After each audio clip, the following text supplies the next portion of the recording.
જો pxનો બરાબર 5x વર્ગ ઓછા 2x વર્ગ વત્તા 3x ઓછા 2 બરાબર p1 બરાબર ખાલી જગ્યા.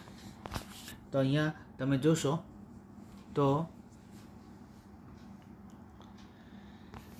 p બરાબર 1 જે છે આ pxમાં કિંમત મૂકશો તો 5 1 ઘન ઓછા 2 1 વર્ગ વત્તા 3x માં xની કિંમત 1 મૂકશો ઓછા 2 સાદુરૂપ આપીશું. 5 1 ઘન 1 જ આવશે એટલે 5, 1 વર્ગ 1 જ આવશે એટલે 2, 3 ગુણ્યા 1 એટલે 3 ઓછા 2. 5 માંથી 2 જાય 3, 3 માંથી 2 જાય 1, 3 વત્તા 1 એટલે 4. એમ પણ કરી શકો. 5 ને 3 8, ઓછા 2 ને ઓછા 2 એટલે ઓછા 4, 8 માંથી 4 જાય તો 4, જવાબ આવશે 4. બરાબર. અહીંયા આપણે જોઈએ ઓપ્શનમાં તો આપણી પાસે બી ઓપ્શન જે છે તે આપણને મળશે.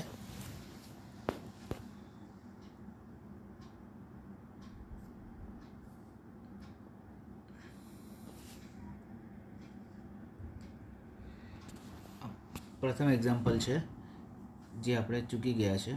px ઇઝિકલ ટુ π/2 x વર્ગ વત્તા x માં x² નો સહગુણક કેટલો થાય. અહીં તમે જોશો x² નો સહગુણક આપણે જોવાનો છે. તો x² નો સહગુણક દેખીતી રીતે જોઈ શકાય કે π/2 એનો જવાબ આવશે. એટલે જવાબ આવશે સી, π/2.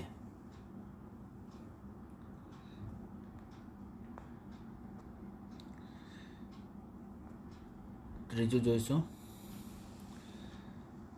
જો px બરાબર ax³ વત્તા bx² વત્તા cx વત્તા d એ નોટ ઇક્વલ ટુ 0 હોય તો આપણે સાબિત એવું કરવાનું છે કે a પ્લસ સી બરાબર b પ્લસ ડી થાય. તો pxનો સામાન્ય અવયવ કયો? તો અહીંયા તમે દોસ્તો પહેલી વસ્તુ અહીંયા જે ઓપ્શન આપેલા છે તે ઓપ્શન ઉપરથી આપણે આ જવાબ શોધવાનો પ્રયત્ન કરીએ.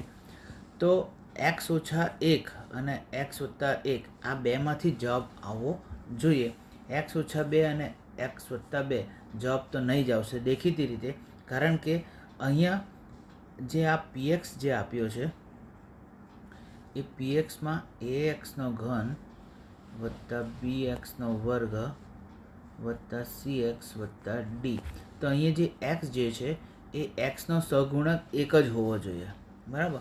હવે આપણે નક્કી એ કરવાનું છે કે xનો સહગુણક 2 કાં તો ઓછા 2 તો નહીં જ આવશે. જો xનો સહગુણક 2 અને ઓછા 2 હોય તો આપણે અહીંયા આ જે સાબિત કરવાનું છે તે સાબિત નહીં થશે. એટલે સી અને ડી ઓપ્શન તો પોસિબલ જ નથી. હવે આપણે આ જ વિચારવાનું રહ્યું કે x ઓછા 1 કે x વત્તા 1. જો આપણે x ઓછા 1 લઈએ, બરાબર, x ઓછા 1 લઈએ તો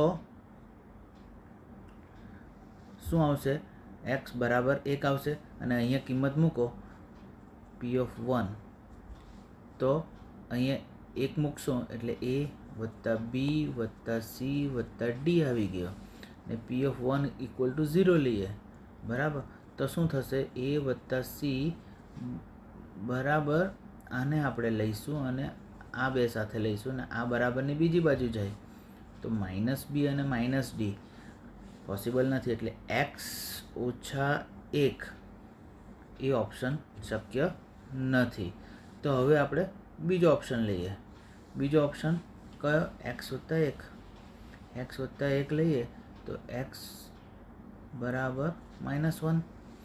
હવે અહીંયા p(-1) મૂકીશું તો શું થશે? 1 નો ઋણ 1ની 3 ઘાત વત્તા b ઋણ 1 નો વર્ગ વત્તા c ઋણ 1 વત્તા d. હવે તમે જોશો તો ઋણ a વત્તા b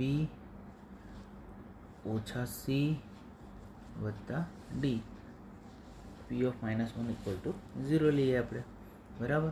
તો અહીંયા તમે જોશો ઓછા એ ને ઓછા સી બરાબરની બીજી બાજુ જાય તો વત્તા થઈ એ વત્તા સી બરાબર બી વત્તા ડી. એટલે તમે જોઈ શકો કે આપણો ઓપ્શન બી જે છે તે આપણો સાચો જવાબ છે. એટલે પીએક્સનો સામાન્ય અવયવ શું છે? એક્સ વત્તા 1, બરાબર. હું માનું ત્યાં સુધી આ તમને ખ્યાલ આવી ગયો હશે. આગળ જોઈશું.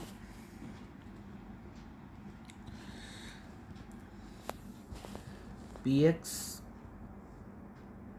ઋણ વર્ગમૂળ 3x ઓછા 3 નો શૂન્ય કેટલો? તો અહીંયા તમે જોશો પીએક્સ ઇક્વલ ટુ 0, એટલે વર્ગમૂળ 3x ઓછા 3 બરાબર 0. એટલે તમે લખી શકશો વર્ગમૂળ 3x બરાબર 3, એટલે x બરાબર 3 છેદમાં વર્ગમૂળ 3. એટલે તમે અહીંયા વર્ગમૂળ 3નો વર્ગ કરીએ તો પણ આપણને 3 જ મળે ને, અને છેદમાં વર્ગમૂળ 3, એટલે વર્ગમૂળ 3 અને વર્ગમૂળ 3 નીકળી ગયા, એટલે જવાબ રહેશે વર્ગમૂળ 3. એટલે અહીંયા તમે જોશો વત્તા વર્ગમૂળ 3, બી આવશે આપણો જવાબ, બરાબર. હવે પછી આગળ જોઈશું.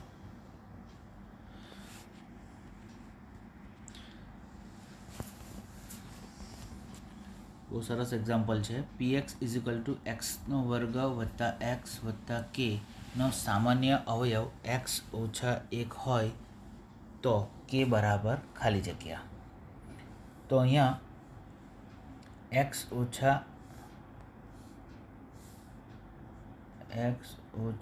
1 માટે એક્સ બરાબર આપણને 1 મળશે. આ એક્સ બરાબર 1 મળે. હવે P(1) પીએક્સમાં એક્સની કિંમત મૂકી દો, એટલે P(1) ઇઝ ઇક્વલ ટુ 1નો વર્ગ વત્તા 1 વત્તા કે. P(1) ઇઝ ઇક્વલ ટુ આપણે 0 લઈશું. 0 ઇઝ ઇક્વલ ટુ 1નો વર્ગ 1 વત્તા 1 વત્તા કે.